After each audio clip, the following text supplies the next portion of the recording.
সুপ্রিয় দর্শক, আপনাদের সবাইকে অনেক অনেক শুভেচ্ছা জানিয়ে আমন্ত্রণ জানাচ্ছি বিশ্ব অস্টিওপোরোসিস দিবস 2024 উপলক্ষে এটিএন নিউজের আয়োজনে বিশেষ অনুষ্ঠানে। আপনাদের সাথে আছি আমি ডাক্তার ফাতিহা শাফি, আর থাকছি অনুষ্ঠানের পুরোটা সময় জুড়ে। আমাদের এই আজকের অনুষ্ঠানের সৌজন্যে রয়েছে health care pharmaceuticals limited.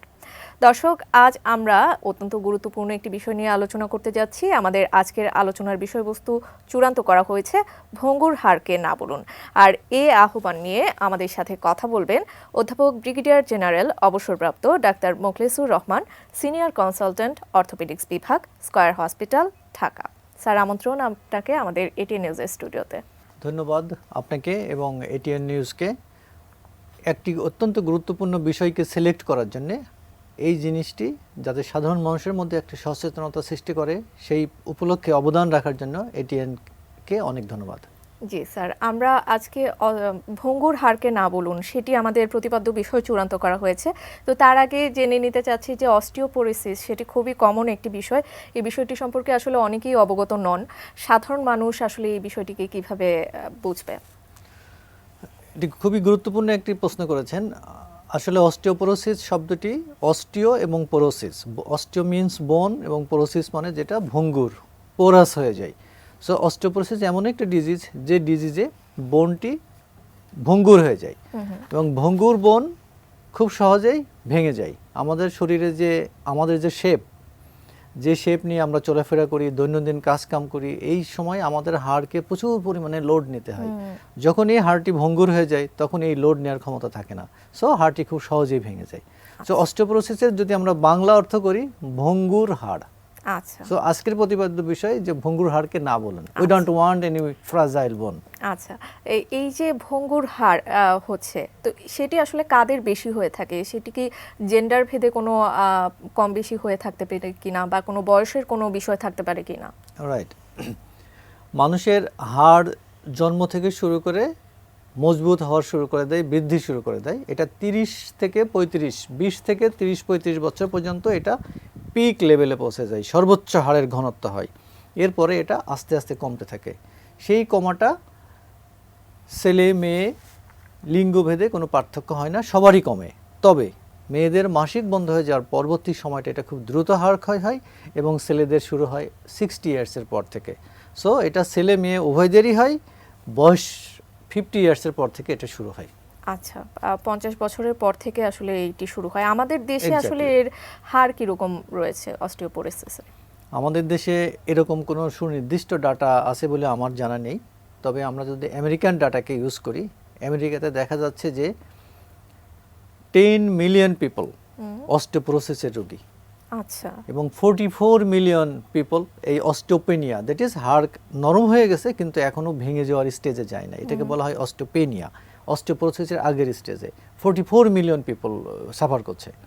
World wide যদি আমরা একটা ডাটাতে দেখি, পৃথিবীতে সবচেয়ে বেশি অস্টিওপোরোসিস হয় জাপান, তারপরে ইউএসএ, এবং হোয়াইট রেস, এশিয়ানস, এই দুইটা রেসে একটু বেশি হয় এটা। আচ্ছা, তো এক্ষেত্রে কি কোনো লক্ষণ বা উপসর্গ প্রকাশ পায় কিনা? রাইট।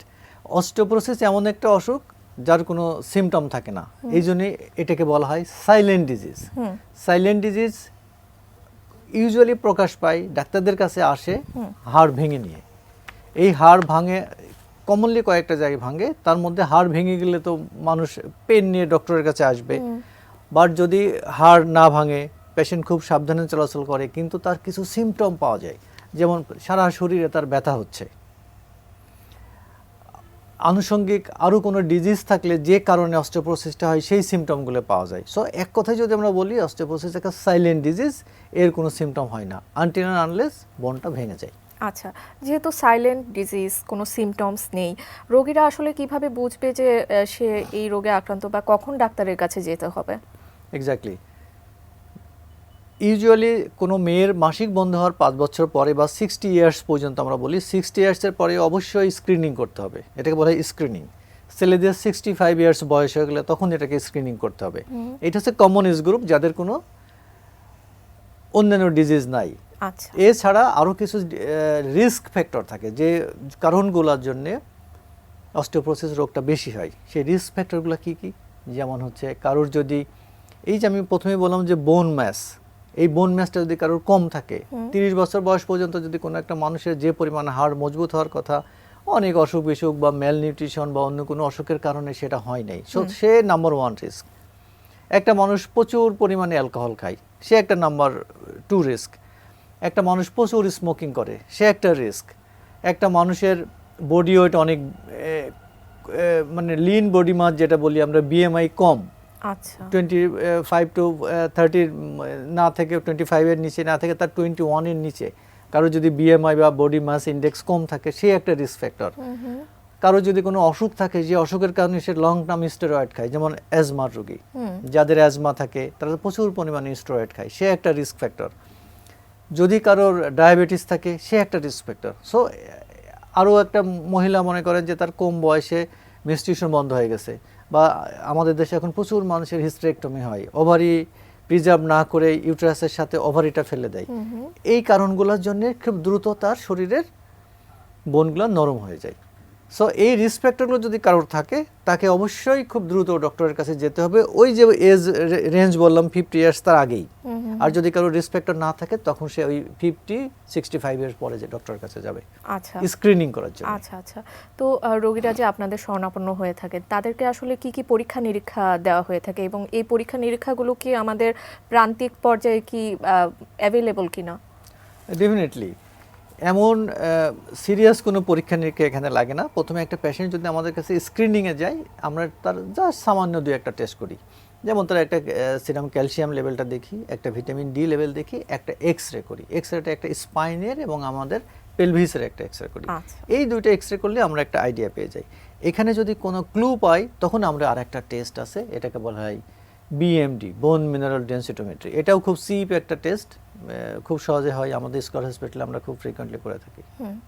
আচ্ছা, তাহলে চিকিৎসাটা আসলে কিভাবে শুরু করে থাকেন, বা কি কি চিকিৎসা দিয়ে থাকেন রোগীদের?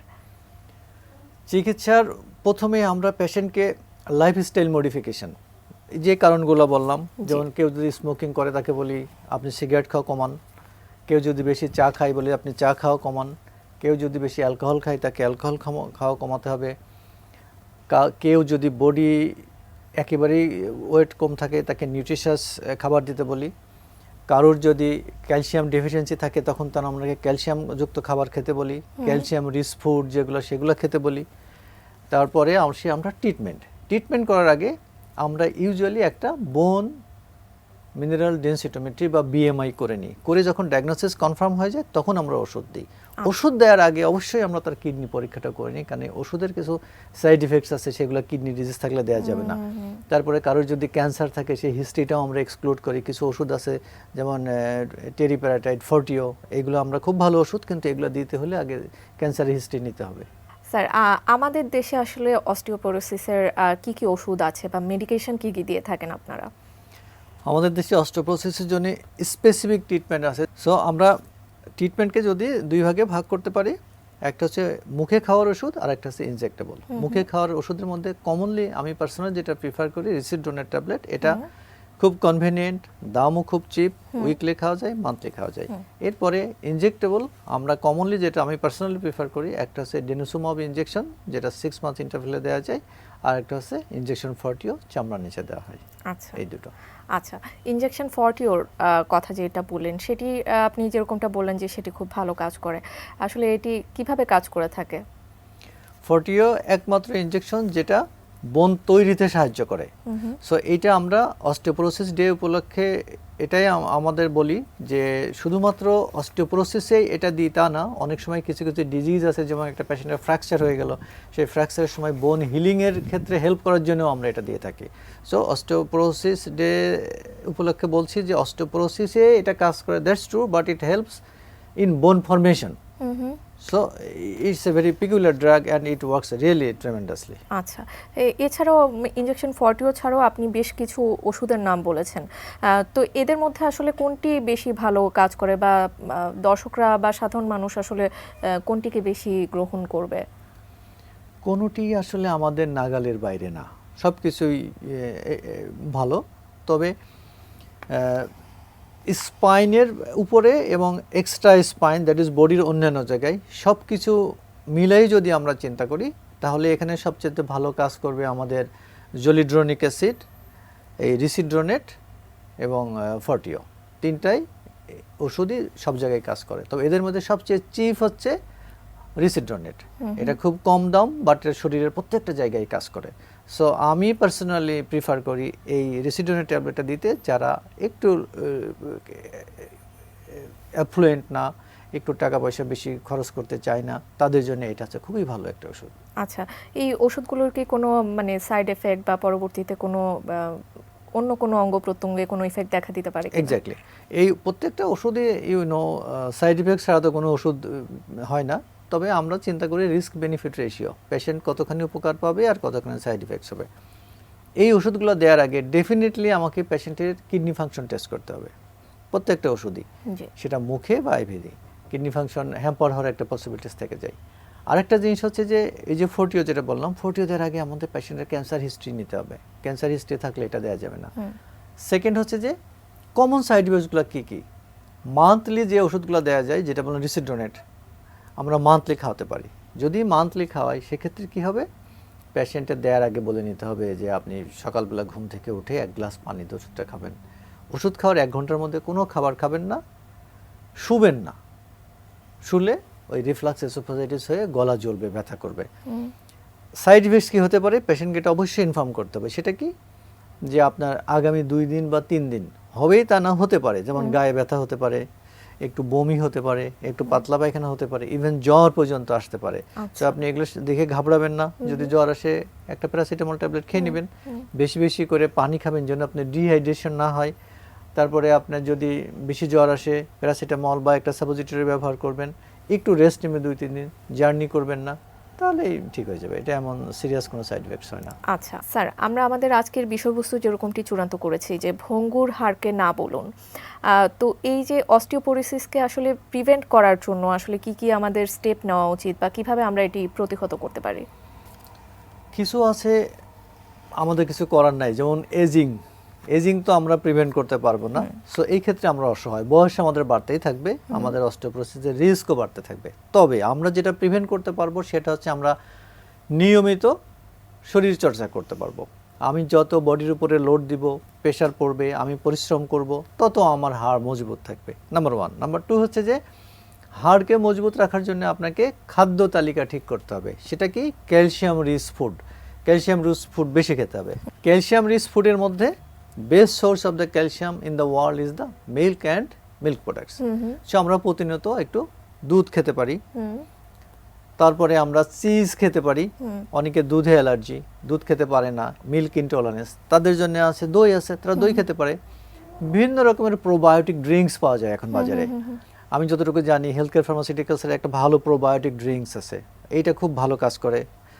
সো এই টাইপের মিল্ক অ্যান্ড মিল্ক প্রোডাক্টস ভালো খাবার। যাদের দাঁত আছে, বেশি বৃদ্ধ হয় নাই, হোল ফিশ, ছোট মাছ পাওয়া যায়, এগুলো খেতে পারে।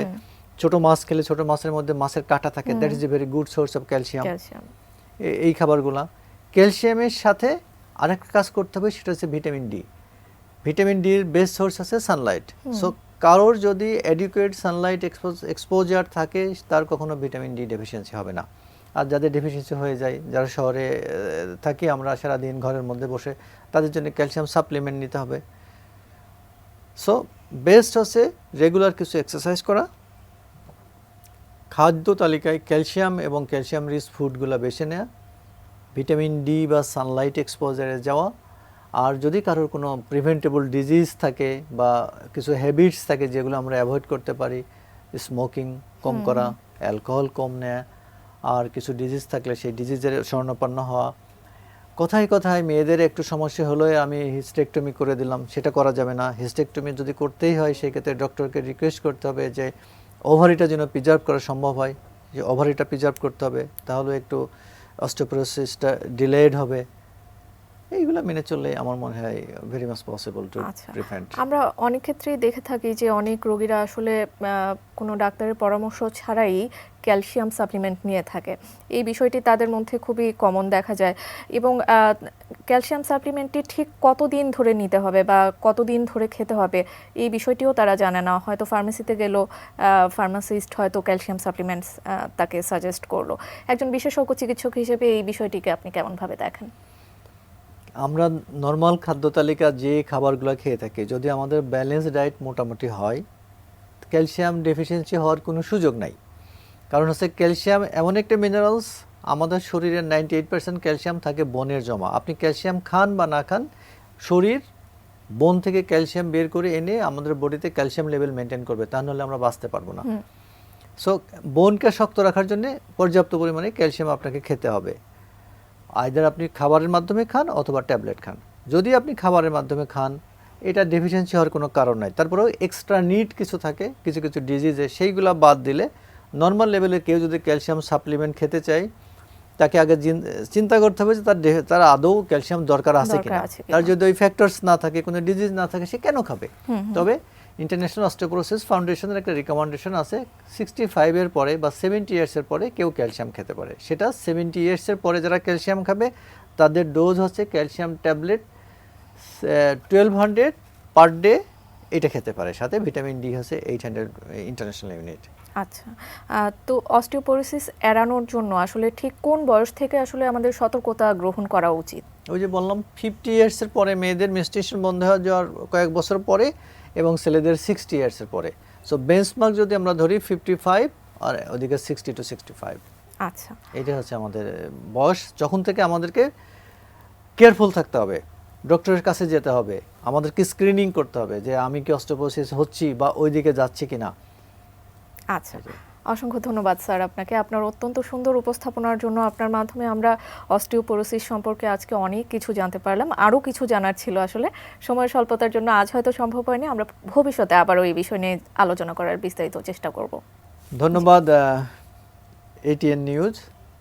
প্রিয় দর্শক, আপনাদের উদ্দেশ্যে আমার একটাই কথা, যাদের বাড়িতে সিনিয়র সিটিজেনরা আছেন, চোখে কম দেখেন, তারা তাদের প্রতি যত্নশীল থাকার জন্যে, অস্টিওপোরোসিস ফ্র্যাকচার থেকে দূরে রাখার জন্যে আপনাদের ঘরের মেঝেতে কোনো লুজ কার্পেট রাখবেন না, এমন কোনো কাপড় রাখবেন না যেটাতে বেঁধে ওনারা পড়ে যেতে পারেন। ওনাদের বাথরুম সবসময় শুকনো রাখবেন, যেন বাথরুমে ওনারা পা ফসকে পড়ে না যায়। পৃথিবীতে প্রতি 3 সেকেন্ডে একজন করে বয়স্ক মানুষ পড়ে হাড় ভেঙে যাচ্ছে, just because of this osteoporosis. So এটা খুবই আমাদের মতো গরিব দেশের জন্য একটা বার্ডেন, এবং ওই মানুষটির জন্য, একটা পরিবারের জন্য একটা অসহনীয় কষ্ট। সেই সাথে যারা ইয়াং মানুষ আছেন, আপনাদেরকে বলছি, আপনারা স্বাস্থ্যের প্রতি সচেতন হন, ক্যালসিয়াম সমৃদ্ধ খাবার খান, নিয়মিত ব্যায়াম করুন, ধূমপান কম করুন, অ্যালকোহল কম খান। ধন্যবাদ সবাইকে। দর্শক, আপনাদেরও অসংখ্য ধন্যবাদ আমাদের সাথে এতক্ষণ যুক্ত থাকার জন্য। আমি জানি এই অনুষ্ঠানের মাধ্যমে অস্টিওপোরোসিস বা ভঙ্গুর হাড়কে কিভাবে না বলতে হবে তা সম্পর্কে আপনারা বিস্তারিত ধারণা পেয়েছেন, আর আপনারা ধারণা পেলেই আমরা অনুষ্ঠানের যথার্থতা খুঁজে পাবো। আপনাদের জন্য অনেক অনেক শুভকামনা জানিয়ে আজকের মতো এখানেই শেষ করছি। সবাই ভালো থাকবেন, সুস্থ থাকবেন, আর এটিএন নিউজের সাথেই থাকবেন। Sponsored by Healthcare Pharmaceuticals.